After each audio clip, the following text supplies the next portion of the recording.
Good afternoon to our viewers in Germany and good morning to our viewers in the United States. I'm Steve Sokol, the president of the American Council on Germany, and I'd like to welcome all of you to today's Kaffeepause. This is our regular check-in with a Berlin-based journalist to talk about the stories behind the headlines. Today, we're joined once again by Miriam Hollstein. She is the chief reporter for T-Online in Berlin. And Miriam, I am delighted to have you back for another Kaffeepause. Herzlich willkommen. Thank you very much, Steve. It's great to be back and to talk to you. So, Miriam, I feel like every time we talk, there is always a lot to talk about. And I thought that maybe we could start by having you just sort of set the stage for us and tell us which stories you're following right now, what the issues are that you think are important for people to know about. Yes, sure. I would like to start, if you allow, with a short update on how Germany is doing and how Scholz is doing from my perspective. So we are less than a month away from Scholz's first anniversary as Chancellor. He was sworn in on December 8th of last year. And I think it's a good moment to strike a first balance. And I have to say that he had to deal in his first year with a lot of major crises. Of course, with the war in Ukraine, with the ongoing pandemic, with the climate change. And there's another one upcoming, the conflict with China, possible major crisis. And I don't recall any chancellor before who had to deal in his first year with so many crises. So it's really a tough job. You have to keep it in mind because from my view, he kind of adopted a three-step strategy to deal with the situation. The first step is wait and see how things develop. And without interfering, and that's typical Merkel style, he's really imitating Merkel with this regard.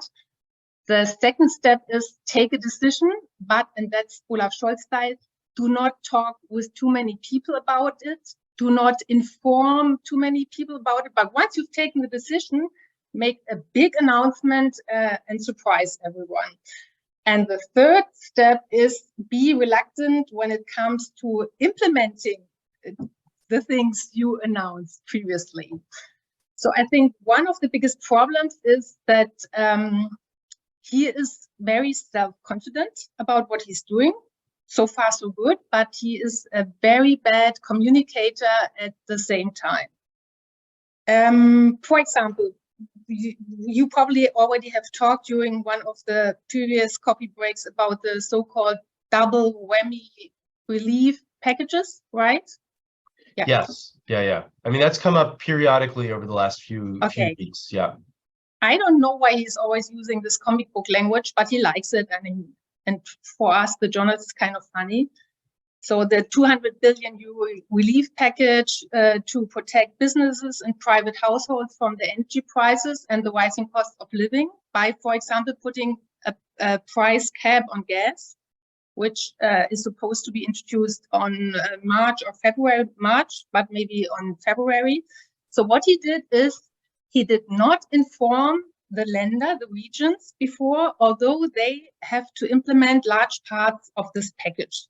So they were not amused when they heard about it for the first time. And that's the difference compared to Merkel. She would have called every single prime minister of every Bundesland before announcing it, just to make sure that they are all on the same side.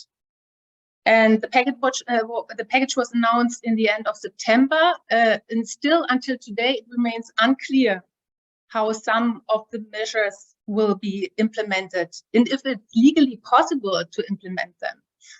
And what we also can see is that his lack of communication skills is harming our relations within Europe, especially with our most important European partner, France. Macron was very angry for Germany going solo on energy security, especially because, as you probably know, Germany is blocking a common price cap on gas for Europe, which is strongly favored by France. He's also angry because Scholz did not take him with him to China, to his first visit to China, and because they don't find common ground on how to improve Europe's defense capacities. And that led to this, what I think, very awkward situation in October, where there was a joint cabinet meeting planned at the beautiful castle of Fontainebleau. And just before, Macron transformed it in a very short meeting at Élysée Palace, and he canceled at the very last minute the joint press conference with Scholz. And that was really kind of a diplomatic insult, never seen before. So I have the feeling that the way he's communicating, it's also a way of isolating us more and more in Europe, and that's really dangerous. And at the same time, and this is step 3, he is not really delivering. If we take the famous Zeitenwende speech in February, where he announced a 100 billion euro fund to increase military spending and to reverse Germany's defense policy. Just a few days ago, a high-ranking general of the German army said that Germany still would not be able, or German's army would not be able to defend the country for more than a few days. And that the only thing which has changed since this famous Zeitenwende speech is that we discuss security matters a little more profound, in a little more profound and serious way. And maybe this is unfair to say, because of course, German army and German economy, as it's the same for other countries, other big countries too, they're like big tanker ships which don't change their course easily. But it would just be nice to see a little more progress. And you can see that the German population is not very happy with the government. 68% in a recent poll said they are not happy with the work. So I think the government is unpopular and it will remain unpopular. And he really has to learn how to communicate better.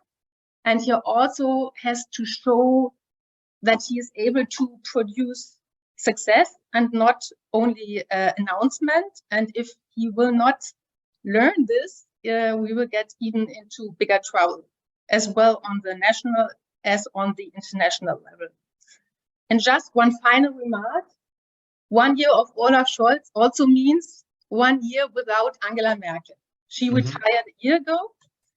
And there is an interesting phenomenon. We all thought that this would plunge us into a deep identity crisis and that we would miss her terribly. And that's not the case. And I think it's because we realized right after she retired that her strategy with Russia was a big mistake, which really put us in a lot of trouble. So that adds to other failures of Angela Merkel, for example, that she did not prioritize the fight against climate change, although one of her earliest posts in the government was one as Minister for Environmental Issues. So she was aware of the climate change. And it's not that we are not interested in what she's doing anymore. She's writing her memoirs and she's giving like speeches from time to time, and we are interested. But it's we just don't miss her as dearly as we thought we would miss her. So let me thank you for setting the stage for us, and you've put a lot of different topics out there that I'd like to pick up on, and I guess let's start by sticking with Angela Merkel for just a moment, because although she's given a couple of speeches, we really have not seen very much from her. She's been very, very quiet. And I guess the big question that a lot of people have is to what degree is her legacy being called into question because of the policy toward Russia and everything that's been revealed in the course of the last 8 months with the war in Ukraine. I think many people thought, once she was out of office, she would be seen as a hero, right? Seen as a great leader. She was the leader of the West for her last term in office. And now that she's not in office anymore, I think her legacy is perhaps a little not as bright as it seemed to be. Any thoughts on the Merkel legacy? Yes, I would totally agree. It's not as bright, but it's not that you have a very dark shadow on it. There will be a documentary in the movie theaters. I don't know if it's also in the US, but in Germany, it's Angela Merkel, Die Macht der Freiheit, the power of freedom, and it's really nicely put. Old pictures, images of her, and interviews with Hillary Clinton, for example, with different personalities, and it reminds you what she has achieved. I still think people in Germany, most of the Germans are very well aware that she managed to get us in a very stable way to go through crisis, a lot of crises like the refugee crisis, the financial crisis, the euro crisis. She had a lot of crises to face, but it was not in her first year as chancellor. So I think most of the Germans are still grateful for that. But like I said, we don't miss her. Yeah, and we realize that but that's not only her strategy towards Russia, which was also shared by leading social democratic politicians like our Bundespräsident Frank-Walter Steinmeier, that was the wrong path. Looking back. So as you were setting the stage for us, you talked a little bit about the fact that we're about a month away from the 1-year mark of this new government. This government is new in a couple of ways, partly because it's a 3-way coalition rather than a 2-way coalition. The head of government is from the Social Democrats, not from the Christian Democrats. So there are a couple of elements that are very different from the recent past. And of course, when this government came into office, there was a long list of things that it wanted to address. In many ways, this was a government sort of continuity, but also a government of change. I'm thinking specifically about building 400,000 new apartments, about building the digital infrastructure, about addressing sort of a number of domestic issues. And of course, as you said, this has been sort of sidetracked because of the variety of crises that the government has had to face. Some of them expected, right? We knew that COVID was going to continue and that it wasn't going to be over with the change in government, but we didn't necessarily expect the war in Ukraine to unfold in quite the way that it has. I guess 2 questions for you. One is this government moving forward in addressing some of the campaign promises that were made? Of course, we can look at the minimum wage being set at a higher rate, which was a plus and an important success for the government. But is it really coming through with those promises, or has it been completely overwhelmed by these external crises? And is that contributing to the lack of popularity? Honestly, I think it's not so unusual that like life interferes and you can't fulfill your promises. That happens. Sorry, I have to switch this off. So should be okay now. And that happened to previous governments too. But I think a special problem for this government is, you mentioned it, is that there are 3 parties, and it's just not a match made in heaven. And you have like the Greens and the Social Democrats, like natural allies, I would say, a more left coalition, and you have the Liberals, and they are under a lot of pressure.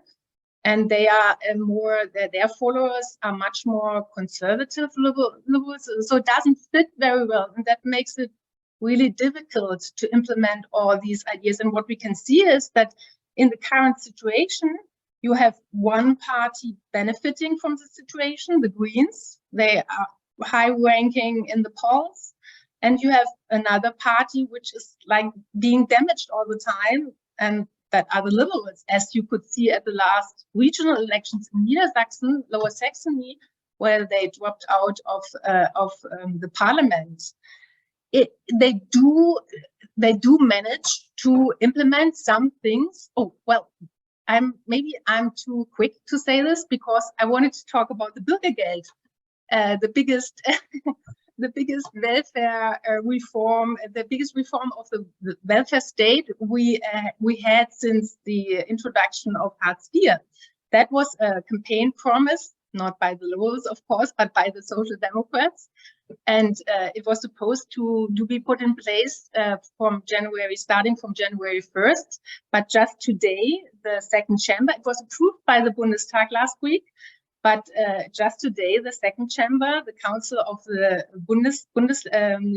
Bundesrat, decided, because of the votes of the Christian Democrats, that they will put it on hold. And now they have to renegotiate, and we will see if it will go through and if they'll manage to put it in power on January 1st. So this is really kind of an important issue, right? I mean, Hartz IV was the sort of social welfare net that was put in place in 2005. And there have been a lot of questions about how to reform that with this Bürgergeld or citizen fund, citizen money, to try to help support people as part of the social welfare net that exists in Germany. And it is, I found it very interesting this morning when I heard that the Bundesrat, the second chamber, had really voted against it, and that causes the whole thing to need to be renegotiated again. And I wonder how much of this factors into a point that you touched on earlier when you said that Scholz has made decisions, but not necessarily communicated some of those decisions to some of the important actors that need to carry out the decisions. You said that Angela Merkel would have gotten on the phone with each of the 16 minister presidents and said, here are some issues that need to be discussed. Here's the way that I'm going to propose it. This is not something that Scholz has done. How much of the decision by the Bundesrat not to move forward with the Bürgergeld is then also related to some of the tensions, perhaps, between the Chancellery and each of the state governments? Well, although I'm always the first to blame Olaf Scholz, in this case, I would say it's not his mistake, because it's more that the opposition party, the Christian Democrats, that they realized this is a good opportunity to reach out to their followers, because it really appeals to their followers. Because I don't know if everyone is aware of this, the big change compared with Hartz IV, and the Bürgergeld is supposed to replace Hartz IV, is that the focus is shifted from not punishing unemployed people anymore, or at least not in the first 6 months or even 2 years, as when they don't cooperate, as it's the case with Hartz IV, which it's much they deal much in a much harsher way with unemployed people. So, but now the focus is on they should feel comfortable. They should try in a very calm way to find a new job. And there are 2 points which are really contested. For example, with the new Bürgergeld, you allow to have a lot of savings, much more savings than you allow to have with Hartz IV. For example, when you have when you are a family of 4, you can keep 150,000 euros for yourself, and you still will get Bürgergeld. Before it was like 10,000 euro you could keep. And you can keep even if you live in a bigger house, you can keep it for at least 2 years. And also there won't be sanctions when you don't show up for an appointment in the first 6 months. It's called, it's a so-called trust time. And the conservatives say that's not enough pressure put on these people.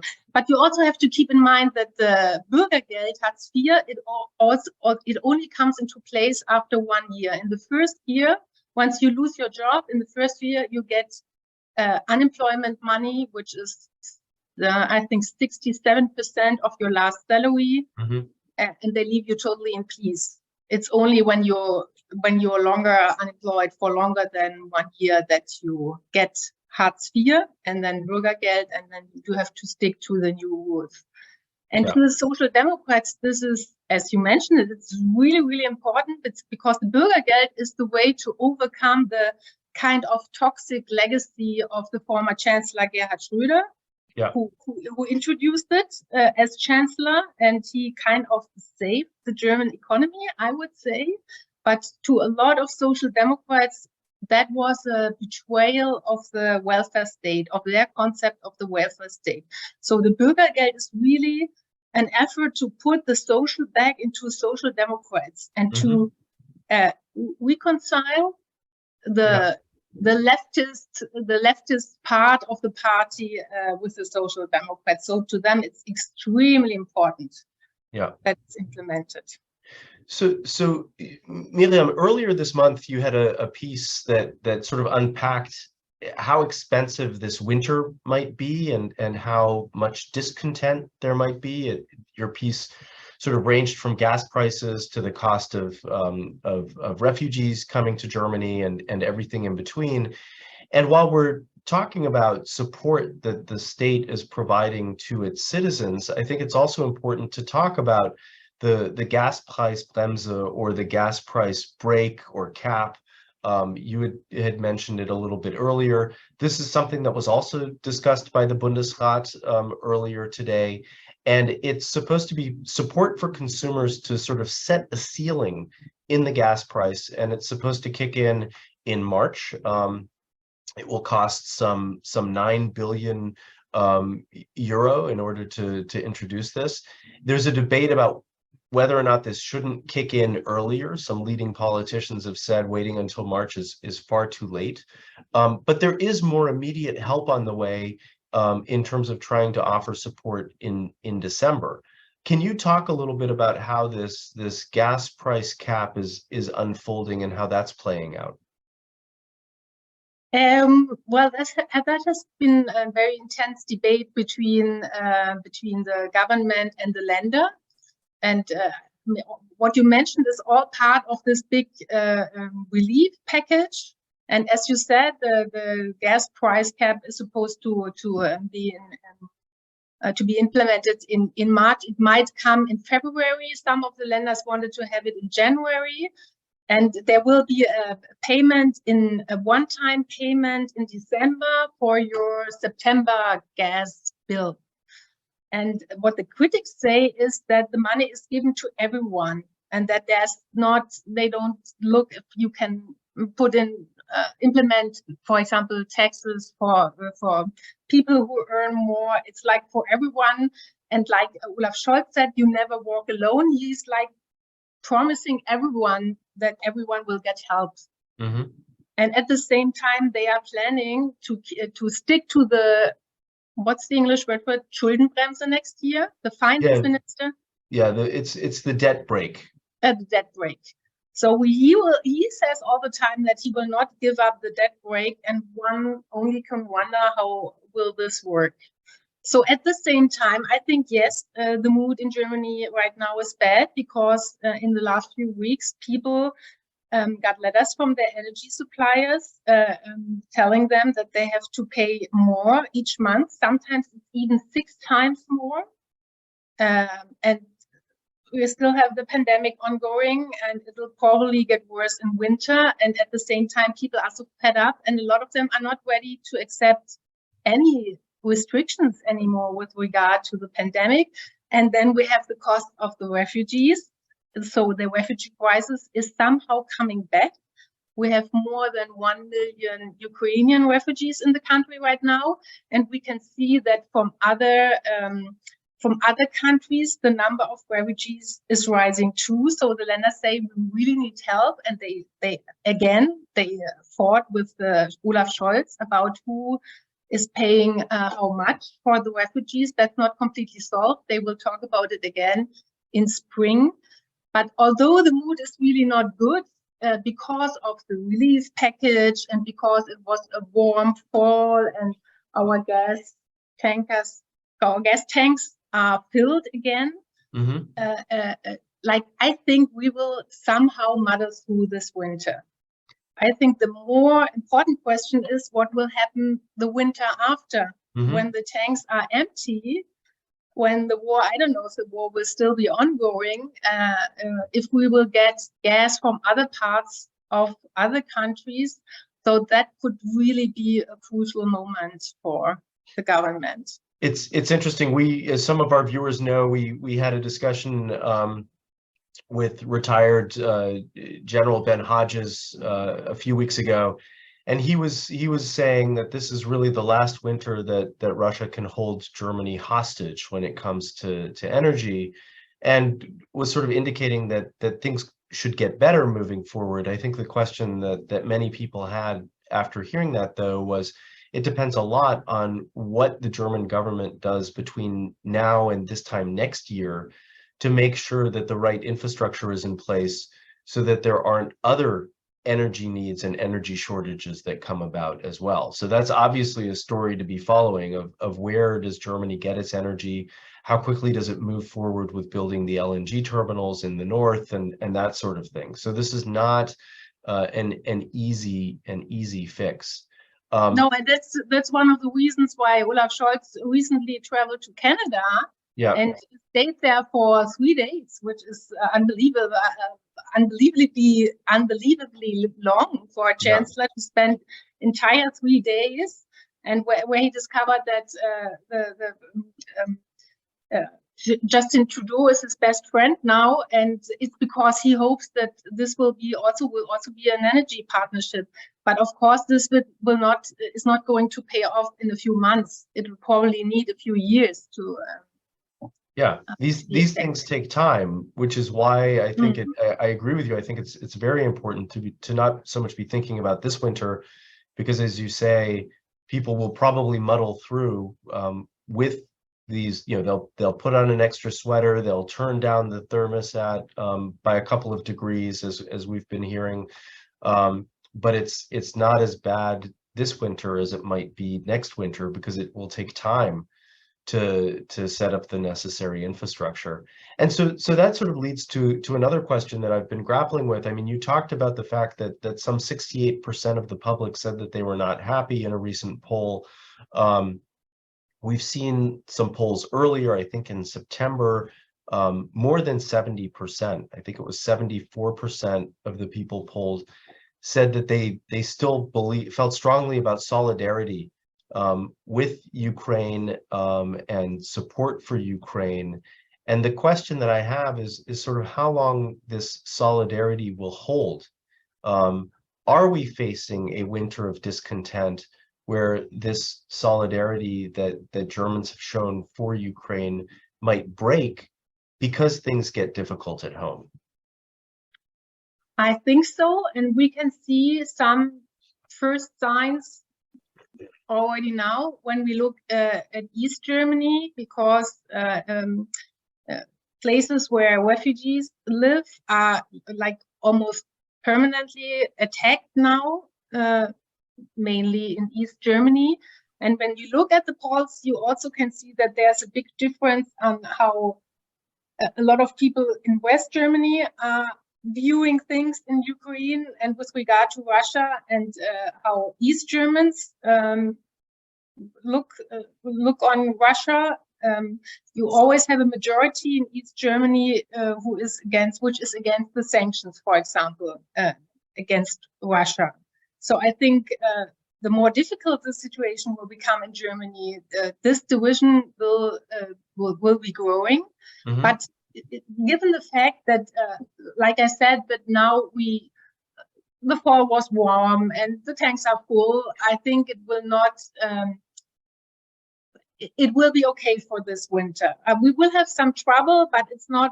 We won't have revolution. Mm-hmm. But that really could change.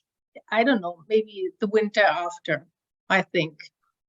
So in terms of sort of dissatisfaction and protest, I'd like to maybe ask you about the recent spate of protests by the Letzte Generation, or last generation, that has really been quite disruptive. I mean, this is a sort of association of activists from the environmental movement. It's no wonder that they've been holding their protests as COP27 takes place in Egypt. And the idea behind it, I guess, is sort of civil unrest or civil disruption directed to the federal government to try to address the climate crisis. this has been sort of a controversial development in recent weeks in Germany. I guess at one of the protests by the last generation, they tied up the streets so badly that a cyclist who was hit by a car ended up not being able to get treated by the emergency vehicles, or they couldn't get access to it, which created a whole other sort of wave of awareness about them. Can you talk about the letzte Generation and sort of what's going on there right now? I think civil disruption is really the absolute perfect description term for this. What they are trying to achieve. As in general, what we can see is that there is a radicalization of the protest of the fight against climate change, and I think the last generation is the most radical group among the radical groups. They call themselves last generation because they say if there's not a profound change, talking about disruption, then we will be the last generation. And they started, or one of the campaigns which somehow made them come into the awareness of the public was that they went on some of them, a small group, went on a hunger strike last year, on an indefinite hunger strike, and Olaf Scholz, he spoke to them, and then they ended the strike. I think not because of Olaf Scholz, but it shows that they were already radical back then, but not as aggressive. But Olaf Scholz, I remember from the reports about this meeting that there did not seem to be a way of communicating with them because they are not ready to compromise. And they are not all young people. That's really interesting. You also have older people. So what they did after the hunger strike is that they glue themselves on forced roads on the streets, and that they blocked the traffic. And it happened from time to time that Krankenwagen, the ambulance. The ambulance couldn't go through. And there have been complaints, but nothing really bad seemed to happen. And then we had this accident, and they had blocked the street a few streets further, and a special ambulance car, which was supposed to lift the big car where the cyclist was still, she was lying under the big car, and they needed a special car. It needed a few minutes longer. We don't know if this would have saved her life. She died a few days ago, but it's a matter of fact that the ambulance arrived a few minutes later. Yeah. So that caused a huge discussion. And you have some people, they say, yeah, but it's unfortunate, but it was not intended. And they need to use these extreme measures to create awareness. And then, of course, you have a lot of, and that's the majority of the Germans who say that's not acceptable, that you put lives in danger in order to save the planet. Yeah. But that's also kind of a source of tension, which I think will it make more difficult in the upcoming months, because they continued with this traffic blockades. They did not accept that they have to change their way of campaigning. Mm-hmm. So Miriam, as we start to wrap up, I want to maybe come back to where we started, to Olaf Scholz in a way, but also to go in a slightly different direction, because we've not talked about his recent trip to China and how that resonated with people. Scholz is now on his, or about to go on his third trip to Asia, right? I mean, his first trip was to Japan. Then he had a Blitzbesuch in Beijing to see Xi for, I guess, he was on the ground for 24 to 36 hours, something like that. And now, of course, he's on his way to Bali for the G20 summit. I know that there was some controversy about his trip to China, not only because he and Macron did not go together, but also because he took a 12-person delegation of German CEOs. And there was some hope, I guess, that he might lay the groundwork for some discussions that will happen at the G20. Can you talk a little bit about Scholz's trip to China, whether it brought the desired results, and what we should look out for as we watch the G20 this week?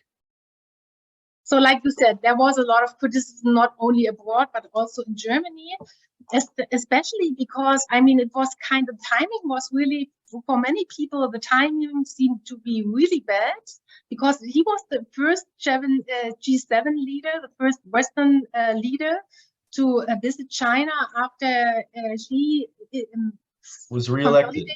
His power as a party congress, right?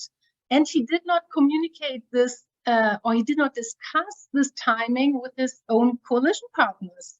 I mean, we heard the foreign minister, Annalena Baerbock, who said publicly, well, he decided to travel there at this time. So at least we hope that he will stick to the coalition treaty, like condemning or like talking about human rights, for example. Raising human rights issues. Raising human rights issue. And the other criticism was that he traveled right after he pushed through the decision to sell a share of a terminal at the Haber of Hamburg to a Chinese-owned company against the will of 6 other ministries.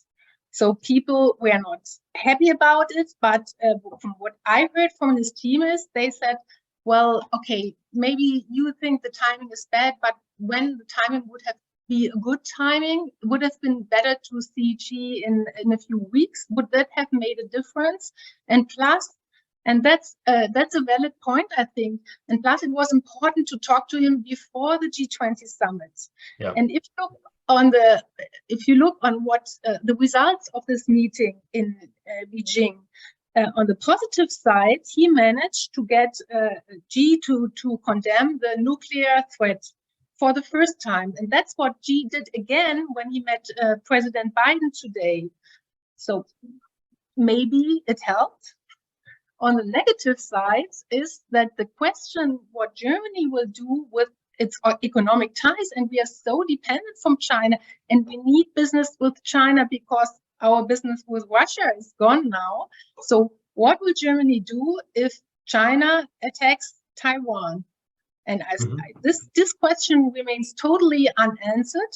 And I think if this will happen, Scholz could be in a similar situation to the situation Angela Merkel was in with her Russia strategy. And this could be one of his biggest failure. But if we watch now what will happen at the G20 summit, we will see if I think it's a moment of truth at the G20 summit. We will see if his visit helps to isolate Russia in a certain way.